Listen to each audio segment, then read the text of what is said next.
ఆదివాసీల కొంగు బంగారంగా పిలువబడే ఆదిలాబాద్ జిల్లా ఇంద్రవెల్లి మండలం కేస్లాపూర్ నాగోబా ఆలయం నాగుల పంచమి సందర్భంగా భక్తులతో కిటకిటలాడింది.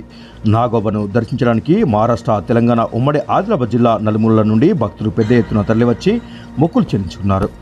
నాగోబా ఆలయ ప్రాంగణమంతా మినీ జాతరను తలపించింది. జయహో నాగోబా నామస్మరణతో మారుమోగింది. నాగోబాను దర్శించుకున్న అనంతరం భక్తులు, ప్రజలు ఆలయ ప్రాంగణంలో వెలిసిన రంగుల రత్నాలు పెద్దలతో పాటు చిన్నారులు సైతం ఆడిపాడారు.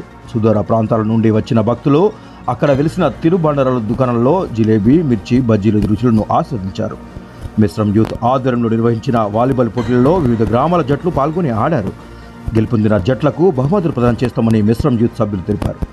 జాతరలో ఎలాంటి అవాంఛనీయ సంఘటనలు జరగకుండా ఉండేందుకు పోలీసులు ఆధ్వర్యంలో భారీ బందోబస్తు ఏర్పాటు చేశామని ఉట్నూరు సిఐ మొగిలి ఎస్ఐ సునీల్ తెలిపారు.